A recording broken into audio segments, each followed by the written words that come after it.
a hero, so to speak, to some Korean friends that I have. It's been a very interesting run, that's for sure. What has transpired over there. I can't take credit for ever trying to choose it that way. I just fell into it. I was very lucky timing-wise, but I think we've done the best with what was given to us, that's for sure, and we've made it into something really special. Now, you went back to Korea. I think I was reading your bio. You went back to Korea to find out more about yourself and your mom? Yeah, I went back to Korea, for work initially, but it was always a goal of mine to help sort of find closure for my mom's adoption issue. There's a lot of orphans after the Korean War that ended up being, went to the States, they went to other countries, and my mom was a product of that. And so she was always kind of haunted by, the what ifs and who's. And so when I actually was able to get to the point financially where I could help her out, we brought her over and we had a whole thing and searched for a family. But that was definitely another reason for me. Folks, we're here with Daniel Henny, internationally known, locally respected. His new film, Shanghai Calling. You're going to see a Daniel Henny you have not seen ever before, I guarantee it. You're a little comedian too, man. Well, I tried. Comedy's tough, and I always wanted to have a shot at it. I grew up watching comedy. I grew up watching SNL, and that's how I'm from the Midwest. So I always wanted a shot at it, and when I saw the script that Daniel had written so beautifully, I thought, this is my chance. If they'll give me the freedom to roam, I'll give it a shot. And they did, and it turned out for the best, I think. Comedy's hard. It's tough, because people don't realize that, when you're doing comedy on film, there's no audience there laughing. There's no laugh track. We don't hear the laugh track, even if there's a laugh track. So you just kind of let the jokes go, and you never know if they actually land.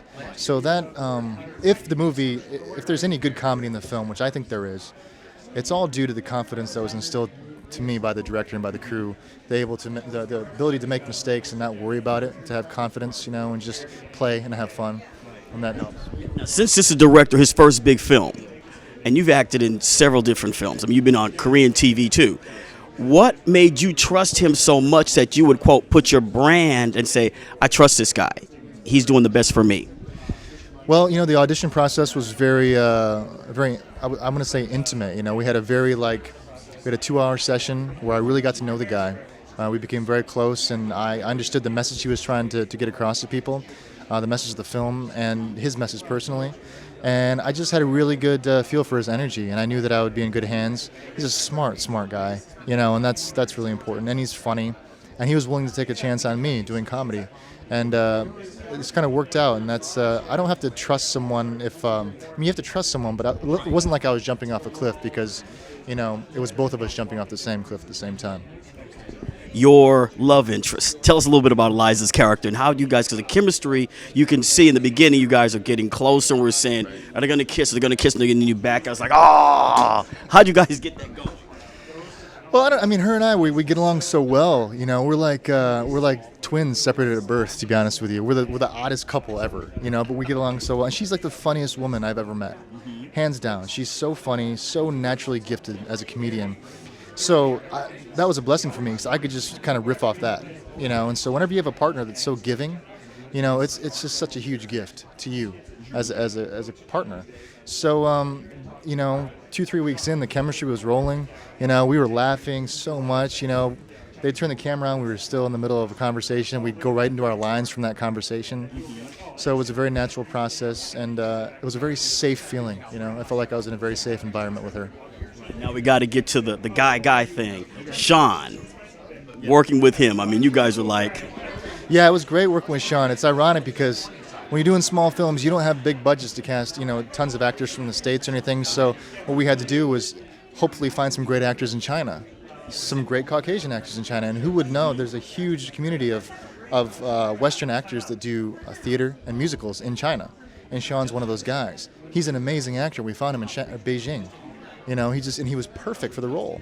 And, I think he had a really great experience in this film. I was kind of wondering who was going to play Brad because it's a tough role to play because you don't want to go overboard with the comedy. He's got to offset my straight man, but he doesn't want to be over the top because then it's weird to the audience.